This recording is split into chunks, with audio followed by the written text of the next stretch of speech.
2026 T20 বিশ্বকাপ group পর্বের high voltage ম্যাচে দক্ষিণ আফ্রিকার কাছে ভারতের শোচনীয় হার। মাঠের মাঝখানে যখন প্রোটিয়ারা উল্লাস করছে, গ্যালারিতে তখন ভারতীয় সমর্থকদের চোখে জল। কিন্তু এই হার কি শুধু একটি ম্যাচ হার, নাকি বড় কোনো ঝড়ের পূর্বাভাস?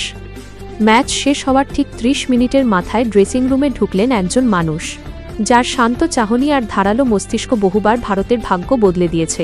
হ্যাঁ, আমি মহেন্দ্র সিং ধোনির কথা বলছি। ভারতের মেন্টর হিসেবে থাকা ধোনি হারের পরই নিলেন এক চরম সিদ্ধান্ত। বদলে যাচ্ছে ভারতের প্লেইং 11। কারা বাদ পড়লেন, আর কারাই বা সারপ্রাইজ এন্ট্রি হিসেবে ফিরছেন, জানতে ভিডিওটি শেষ পর্যন্ত দেখুন।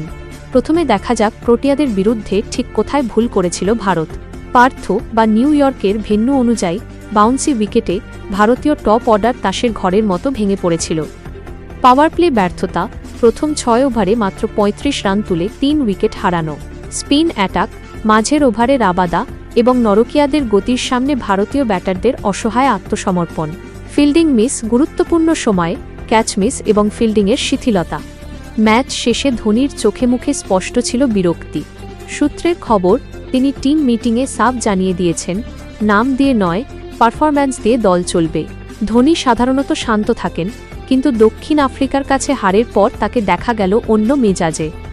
বিসিসিআই সূত্রের খবর অনুযায়ী ধোনি ক্যাপ্টেন এবং কোচ গৌতম গম্ভীরের সাথে এক জরুরি বৈঠকে বসেন। ধোনির যুক্তি খুব পরিষ্কার, যদি আমরা সেমিফাইনাল বা ফাইনাল জিততে চাই, তবে এই সেফ জোনে থাকার মানসিকতা ছাড়তে হবে।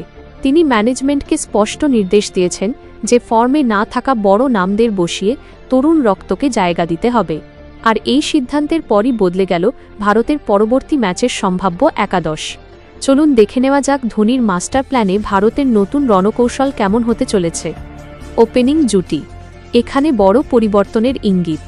অফ ফর্মে থাকা অভিজ্ঞ ওপেনারের বদলে ধোনি হয়তো সুযোগ দিচ্ছেন যশস্বী জয়সওয়ালকে। তার সাথে থাকছেন শুভমান গিল অথবা অভিষেক শর্মা। ধোনির লক্ষ্য পাওয়ার প্লেতে ফায়ার পাওয়ার বাড়ানো। মিডল অর্ডার, 3 নম্বরে যথারীতি বিরাট কোহলি অ্যাঙ্কর রোলে, কিন্তু 4-এ দেখা যেতে পারে এক বিশাল চমক। মিডল অর্ডারের ধীরগতি কাটাতে ধোনি হয়তো রিঙ্কু সিংকে উপরের দিকে তুলে আনার কথা ভাবছেন। আর উইকেটকিপার হিসেবে ঋষভ পান্তের জায়গায় ইনফর্ম কাউকে ভাবা হচ্ছে কি না, তা নিয়ে চলছে জোর গুঞ্জন।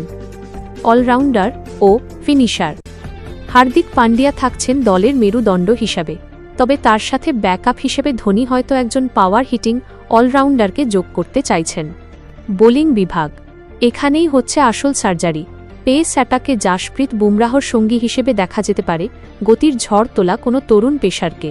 স্পিন বিভাগে যুজবেন্দ্র চাহাল বা কুলদীপ যাদবের মধ্যে একজন নিশ্চিতভাবে জায়গা হারাচ্ছেন।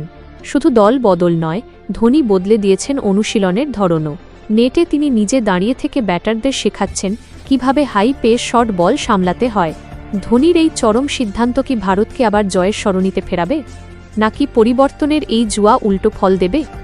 ইতিহাস বলছে 2007 সালেও ধোনি যখন তরুণ দল নিয়ে মাঠে নেমেছিলেন, তখন বিশ্বজয় করেছিল ভারত।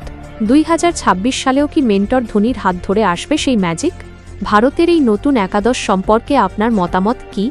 আপনার কি মনে হয় ধোনি ঠিক সিদ্ধান্ত নিয়েছেন? কোন খেলোয়াড়কে আপনার মতে বাদ দেওয়া উচিত ছিল, আর কাকে নেওয়া উচিত? কমেন্ট বক্সে আমাদের জানান। ভিডিওটি ভালো লাগলে একটি লাইক দিন এবং বিশ্বকাপ ক্রিকেটের সব লেটেস্ট আপডেট সবার আগে পেতে চ্যানেলটি সাবস্ক্রাইব করে বেল আইকনটি চেপে দিন। দেখা হচ্ছে পরের ভিডিওতে। ধন্যবাদ।